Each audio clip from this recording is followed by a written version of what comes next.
Hi friends, मैं हूं वहीदा और welcome to my channel Waheeda Bilimoria. आज हम क्लास 6 का चैप्टर अंडरस्टैंडिंग एलिमेंट्री शेप्स देखने वाले हैं, जो मैंने इस बुक से एक्सप्लेन करने वाली हूं। इस बुक में जो ये लेसन है, इसके आगे के लेसन में ऑलरेडी ज्योमेट्री के बेसिक आइडियाज हम डिस्कस कर चुके हैं, लेकिन ये चैप्टर इन टोटलिटी आपके बच्चों को 7th स्टैंडर्ड के लिए प्रिपेयर करता है। इसमें हम करेंगे क्या, डिफरेंट टाइप ऑफ मेजरमेंट्स के बारे में हम बात करेंगे, जैसे कि आप किस तरह से मेजर कर सकते हैं, पुरानी रीत से लेकर आज जो नई रीत है वो सारी। इसके बाद हम रिवॉल्यूशंस के बारे में बात करेंगे, जो हम ऑलरेडी क्लास 5th से थोड़ा थोड़ा डिस्कस कर चुके हैं, जैसे कि टर्न्स, तब हमने उसे टर्न्स का नाम दिया था, लेकिन अब हम उसे रिवॉल्यूशन कहेंगे। इसके बाद हम डिफरेंट टाइप ऑफ एंगल्स देखेंगे और फिर different figures with multiple sides देखेंगे, जैसे कि हम देखेंगे हेक्सागन किसे कहते हैं, पेंटागन किसे कहते हैं। और ये एक चैप्टर ऐसा है जो आपके बच्चों को बेसिक टर्म से रूबरू करवाएगा। तो आइए शुरू करते हैं हमारा सफर क्लास 6 के chapter number 5 understanding elementary shapes से। हाय फ्रेंड्स, तो आज हम स्टैंडर्ड 6 का chapter 5th understanding elementary shapes कर रहे हैं। इस चैप्टर में हमें पहले जो चीज़ पूछी गई है वो है measuring line segments. Line segments आप जानते हैं फ्रेंड्स कि जिसके दो एंड पॉइंट्स हो, इस तरह और इस तरफ, दोनों तरफ एंड पॉइंट्स हो और उसी का मेजर होता है। लाइन का मेजर नहीं होता, रे का मेजर नहीं होता, लेकिन लाइन सेगमेंट्स का मेजर होता है। तो इस तरह की अगर दो लाइन सेगमेंट्स आपको दी गई हो तो आप किस तरह से उसे मेजर करेंगे, ये लेसन में हम सीखेंगे। तो वेरी फर्स्ट मेथड है कि आप उसे कंपेयर करिए ऑब्जर्वेशन से। ऑब्जर्वेशन यानी कि जब आप सिर्फ देखकर पहचान सकते हैं कि भाई ये दो लाइन सेगमेंट एक मेजर की है या नहीं। अगर तो मैं लाइन पास पास में हो, लाइन सेगमेंट सॉरी, और वो इतने पास पास में हो और हम देख पाए दोनों का मेजर, तो हम कहेंगे कि भाई ये सेम मेजर है। लेकिन उनकी अगर डायरेक्शन अलग हो तो कहना थोड़ा मुश्किल हो जाता है।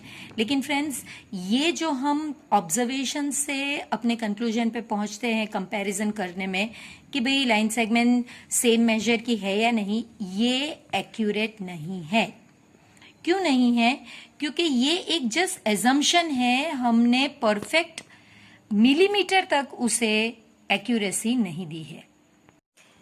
सेकंड प्रॉब्लम इसमें क्या आती है, जब इस तरह से एक लाइन हॉरिजॉन्टल और एक लाइन वर्टिकल हो। यहां पे आप देख सकते हैं कि दो लाइन सेगमेंट्स हैं, ये एक हॉरिजॉन्टल और एक वर्टिकल।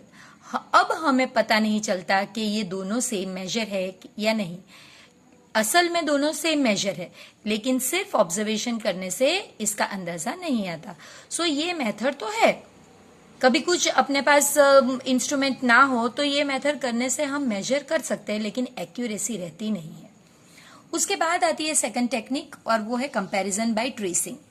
इसमें क्या होता है कि हम एक ट्रेसिंग पेपर लेते हैं और उसमें इस लाइन को ट्रेस करते हैं, और फिर वो लाइन सेगमेंट, फिर वो लाइन सेगमेंट को हम इस लाइन सेगमेंट के ऊपर रख के चेक करते हैं कि ये दोनों का मेजर सही है या नहीं।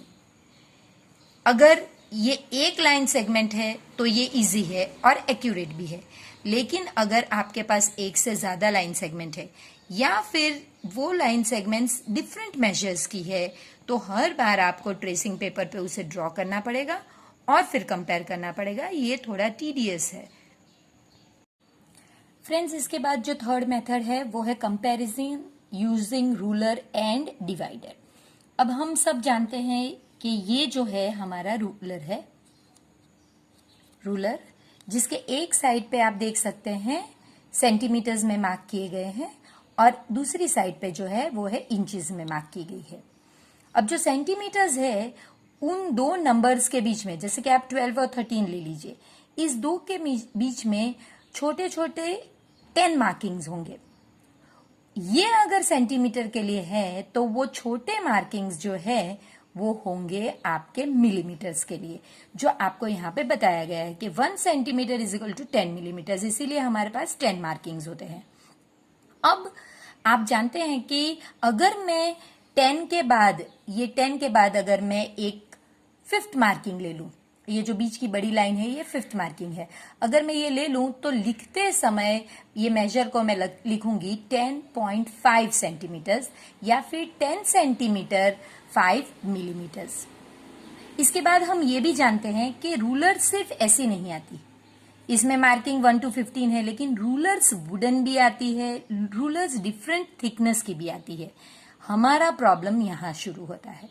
अगर हम रूलर लेते हैं और उसमें भी रीडिंग करने की एक स्टाइल है, आपको ऊपर से ही रीड करना होता है। अगर आप इस साइड से स्लैंट में रीड करेंगे या इस साइड से स्लैंट में रीड करेंगे तो एक्यूरेसी नहीं आती, और अगर थिकनेस रूलर की ज्यादा होगी तो एक्यूरेसी नहीं आएगी। तब हमारा काम आसान करता है ये डिवाइडर। ये आपके जो इंस्ट्रूमेंट बॉक्स है या कंपास बॉक्स है उसमें ये डिवाइस होगा, जो हम लोग रेयरली यूज करते हैं।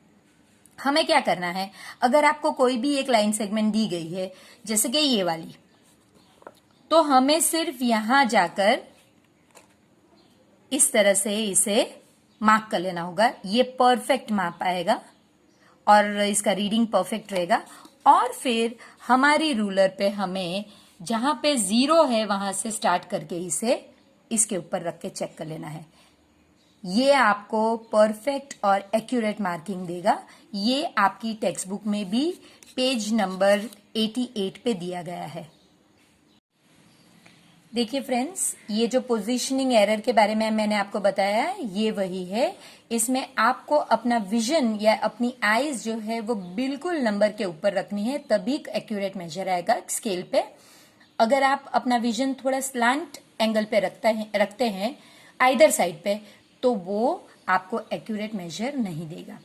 इसी तरह से किस तरह से आप डिवाइडर से एक लाइन सेगमेंट को पहले रीड कर लेते हैं या उसे मेजर कर लेते हैं, और फिर उस डिवाइडर को अपनी स्केल पे 0 से मार्किंग से लास्ट मार्किंग तक रखते हैं, तो आपको एक्यूरेट मेजर मिलेगा।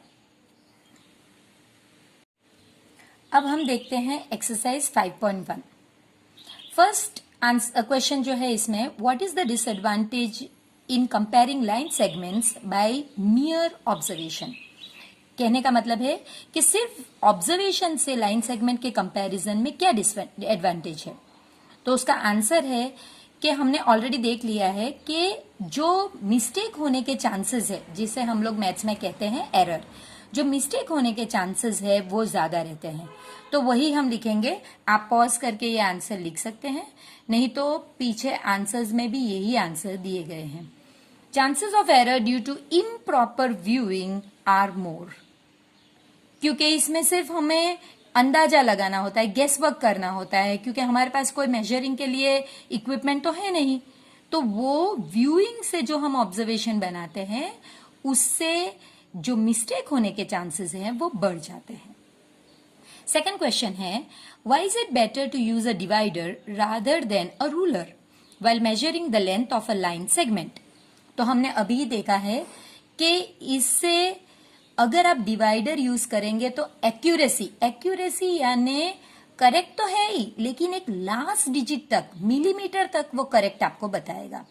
So accurate measures will be possible. इसके बाद आंसर 3 से लेकर 7 तक मैं एक्सप्लेन करूंगी। फ्रेंड्स, आप अपनी टेक्स्ट बुक साथ में रखिए ताकि जो मैं क्वेश्चन 3 का पढ़ूंगी तो आप देख पाएंगे कि ये आंसर्स उसके लिए राइट क्यों हैं। तो क्वेश्चन है, ड्रॉ एनी लाइन सेगमेंट से ए बी। तो हमने एक लाइन सेगमेंट ड्रॉ की A B. Take a point C lying in between A and B. अब इसमें ऐसा नहीं कहा गया है कि सी को आप मिडल में ही रखिए, कहा है इन बिटवीन। तो मैं इसे कहीं भी रख सकती हूँ, यहां रख सकती हूँ, यहां रख सकती हूँ, यहां रख सकती हूँ, anywhere I took it here, क्योंकि उन्होंने कहा है सिर्फ take a point C lying in between A B, तो वो मैंने कर दिया। Measure the length A B, यानी ए बी का पूरा लेंथ मेजर कीजिए। BC इसको भी मेजर कीजिए और AC इसको भी मेजर कीजिए। हमें कहा गया है कि C बिटवीन होना चाहिए, इसलिए इससे हमें कुछ प्रूव करना है। तो जब मैंने एक लाइन सेगमेंट ड्रॉ की, मेजर मुझे दिया नहीं गया था, मैंने अपने आप से मेजर 8 लिया है। तो मेरी AB का लेंथ है 8, AC का लेंथ है 4.5 और BC का लेंथ है 3.5। जब मैंने AC और BC को यहाँ पे ऐड किया, फ्रेंड्स आप तो जानते ही होंगे अब तो 6th स्टैंडर्ड में कि लाइन सेगमेंट AC को आप CA भी कह सकते हैं, BC को CB भी कह सकते हैं और AB को BA भी कह सकते हैं। तो मैंने जब ये दो लाइन सेगमेंट्स के इंडिविजुअल मेजर्स ऐड किए तो वो जो आंसर आया 8, वो आप देख सकते हैं मेरा टोटल AB का था, जो मैंने यहाँ पे लिखा है।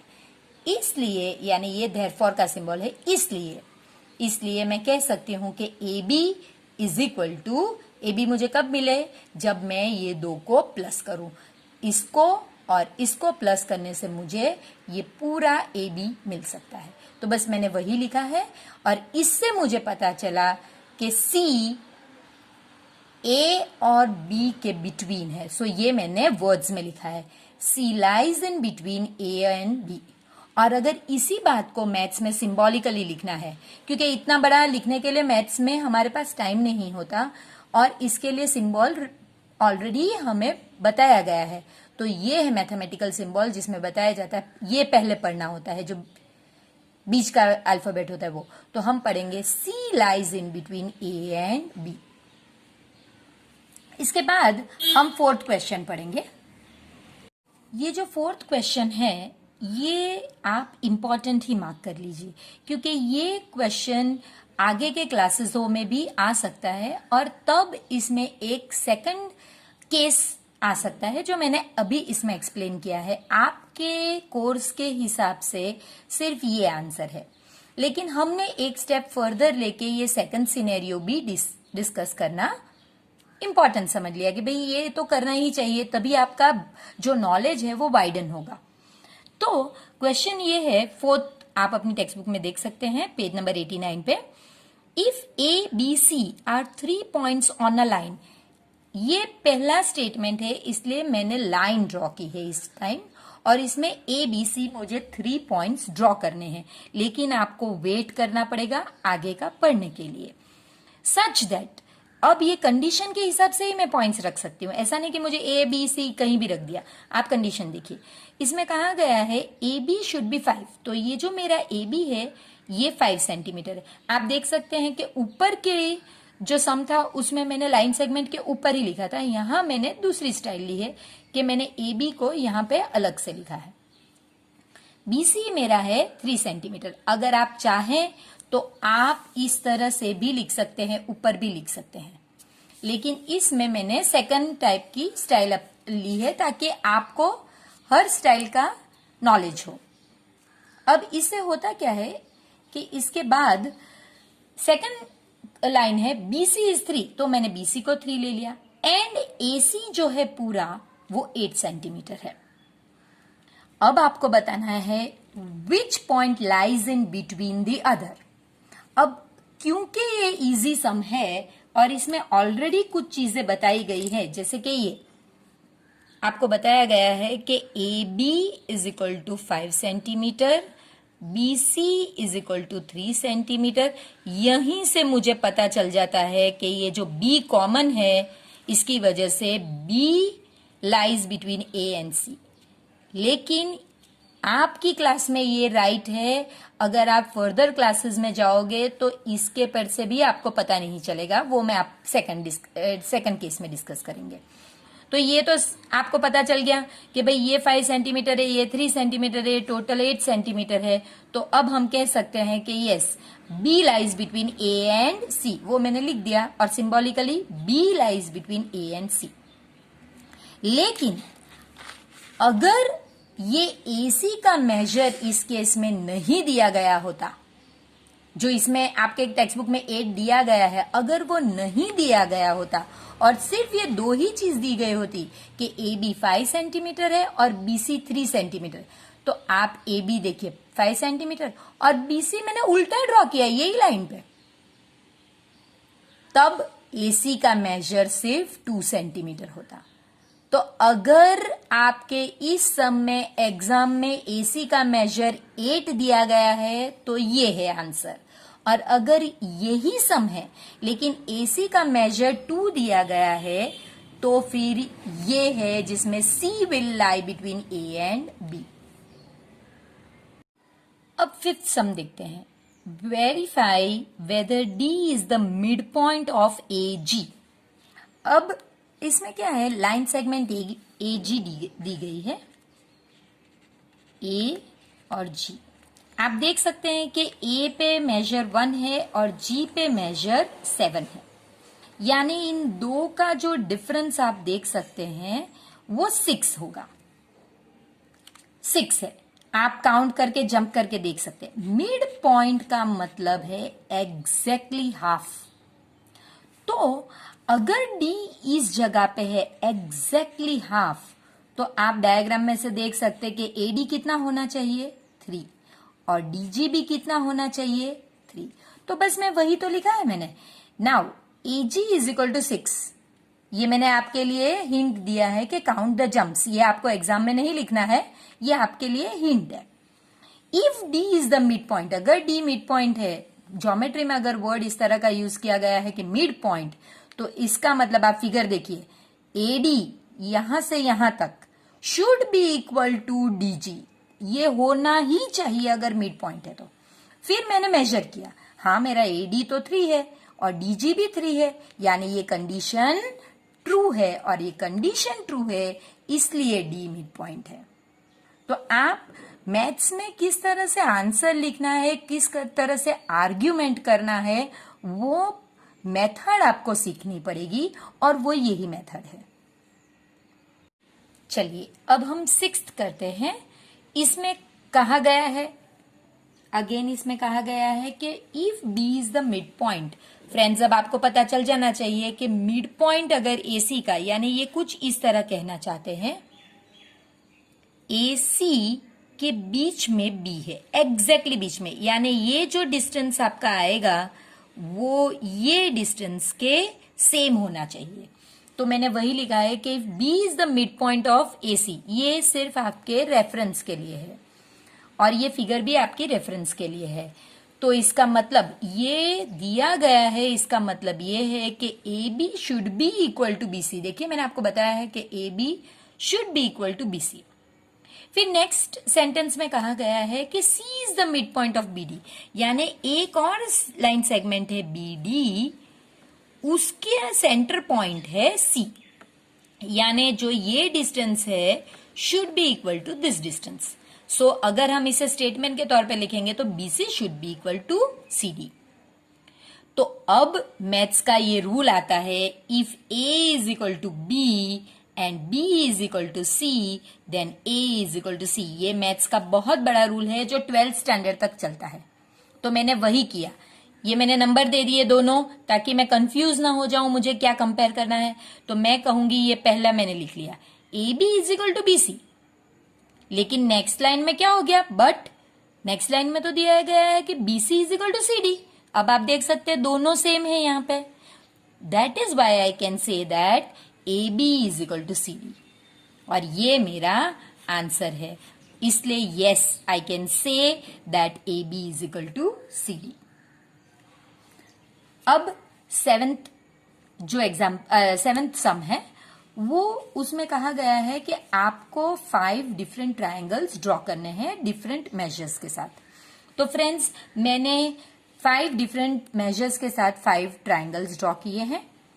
पूछा ये गया है कि चेक इन ईच केस, हर केस में आप चेक कीजिए कि if the sum of the 2 sides is less than the third side. कोई भी 2 साइड आप उचक लीजिए, अगर आप ये ट्रायंगल ले रहे हैं तो आप ये 2 को ले लीजिए और इसका सम कीजिए। 2 + 2 कितना हो गया 4। वो पूछ रहे हैं is 4 less than the third side, आपका आंसर आएगा नो। आप ये मेजर ले लीजिए, ये 2 + 2.5 कितना होता है 4.5। इज इट लेस देन, अब थर्ड साइड कौन सी बच गई 2। तो इसमें भी आंसर नो है। नहीं भाई, ये लेस थोड़ी है, तो ज्यादा है।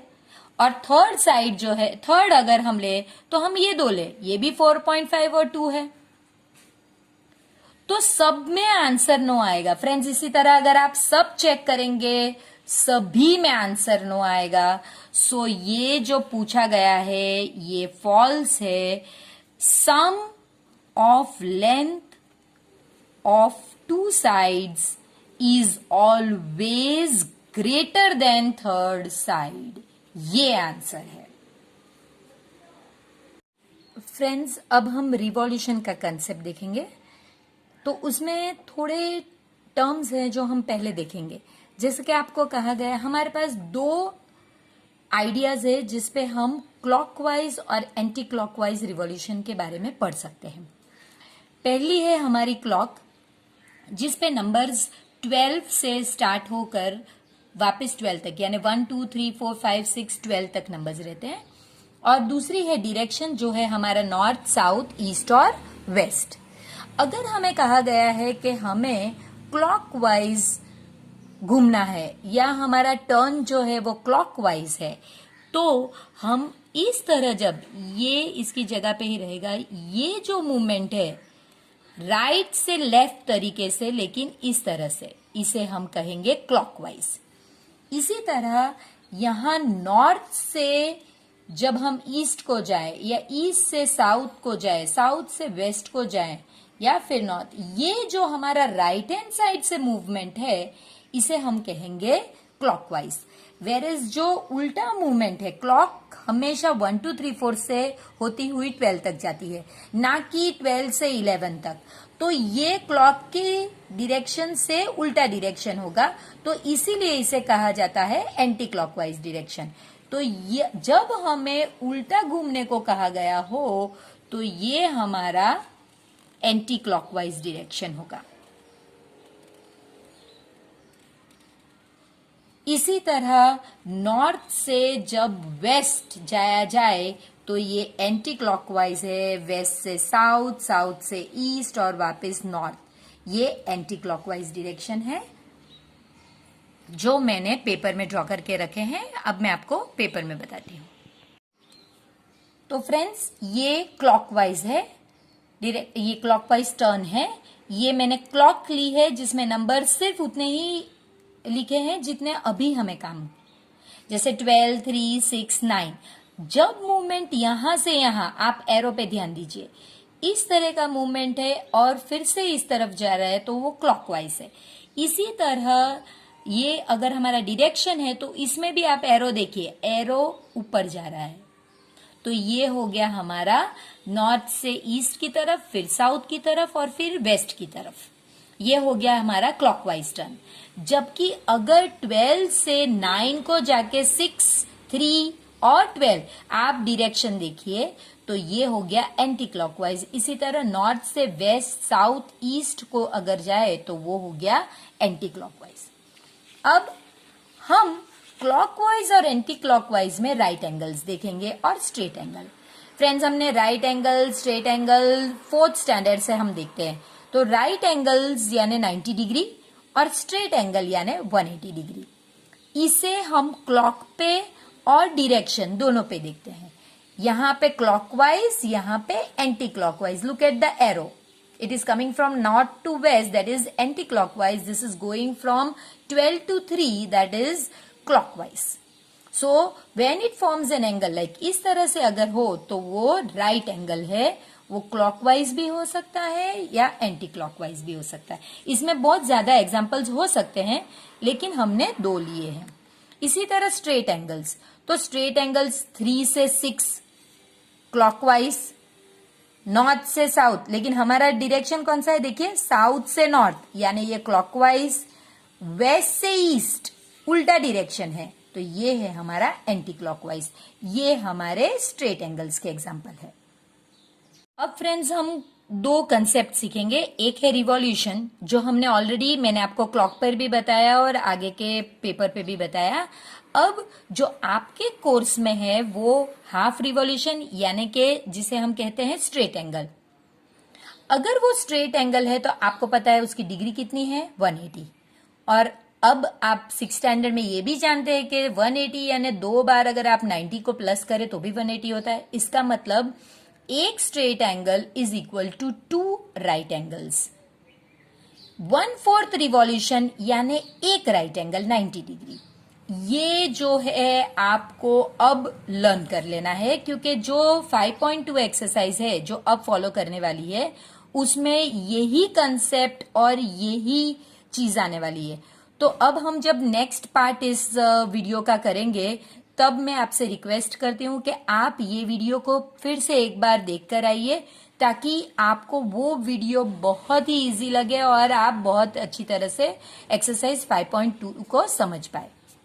तो आगे बढ़ते हुए ये 1/4 रिवॉल्यूशन है, सो दैट इज 90 डिग्री एक राइट एंगल। 3/4 रिवॉल्यूशन होगा तो वो 270 डिग्री यानी 3 राइट एंगल्स।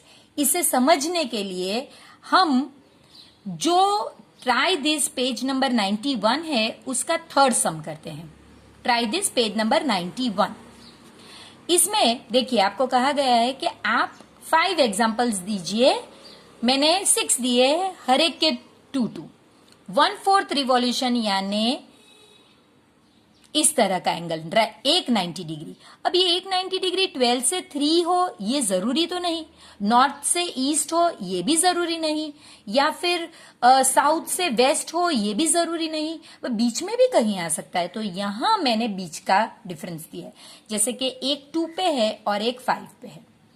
ध्यान हमें क्या रखना है कि डिफरेंस 1/4 रिवॉल्यूशन में 3 नंबर का होना चाहिए, यानी एक राइट एंगल 3 नंबर्स का डिफरेंस। अब 1/2 रिवॉल्यूशन हम ऑलरेडी देख चुके हैं। 1/2 रिवॉल्यूशन क्या होता है? Straight angle. और स्ट्रेट एंगल कितने राइट एंगल से बनते हैं फ्रेंड्स? 2 right angle. तो ये इस तरह भी स्ट्रेट हो सकता है, इस तरह भी स्ट्रेट हो सकता है। अगर इस तरह है तो 3 से 9 के बीच में बनेगा, अगर इस तरह है तो 1 से 7। यहां पे फ्रेंड्स 2 राइट एंगल है, एक राइट एंगल के लिए 3 नंबर्स का डिफरेंस, तो 2 राइट एंगल्स के लिए 6 का डिफरेंस है ना, एकदम सिंपल, क्योंकि 2 राइट एंगल्स है। अब 3/4 रिवॉल्यूशन, इसमें एंगल बाहर की तरफ पड़ेगा। देखिए यहां पे एंगल अंदर था, लेकिन यहां पे एंगल बाहर की तरफ पड़ेगा। यहां पे 3/4 रिवॉल्यूशन का मतलब है 9 से 12 नहीं, 12 से घूम के 9 से 12 होता तो सिर्फ 3 का डिफरेंस होता, लेकिन आप 12 से घूम के 9 आ रहे हैं तो डिफरेंस 9 का होगा। आप 2 से घूम के 11 जा रहे हैं तो डिफरेंस 9 का होगा। आप अगर अंदर का एंगल ले लेते तो वो तो एक राइट एंगल, वो तो ये हो जाता 1/4 हो जाता। इसलिए यहां पे 3 राइट एंगल्स तो डिफरेंस 9 का होना चाहिए। फ्रेंड्स अगेन मैं आपसे रिक्वेस्ट करती हूं कि आप जब मैं पार्ट 2 इस वीडियो का यानी एक्सरसाइज 5.2 एक्सप्लेन करूं तो प्लीज ये रिफर करके आइएगा, ताकि आपको बहुत इजी लगे। फ्रेंड्स अगर आपको मेरे वीडियो से कुछ भी थोड़ी इंफॉर्मेशन मिली हो तो प्लीज अपने फ्रेंड्स को इस वीडियो को शेयर कीजिए, मेरी चैनल को सब्सक्राइब कीजिए, क्योंकि जब मैंने कल एनालिटिकल डेटा देखा तो मुझे पता चला कि 65% लोग जो मेरी चैनल को व्यू कर रहे हैं और बार बार व्यू कर रहे हैं वो तो मेरे सब्सक्राइबर्स ही नहीं है। तो ये तो एक अच्छी बात है, क्योंकि मैं खुद भी कोई चैनल को सब्सक्राइब करने से पहले बहुत बार उसके एपिसोड्स देखती हूँ। जब मुझे कंटेंटमेंट होता है और ऐसा लगता है कि कुछ सही है तभी मैं सब्सक्राइब करती हूँ। तो आपको आई होप इससे बहुत जानकारी मिली होगी और आप मेरी चैनल को अब तक सब्सक्राइब कर चुके होंगे, और वो बेल बटन दबाना प्लीज मत भूलिएगा।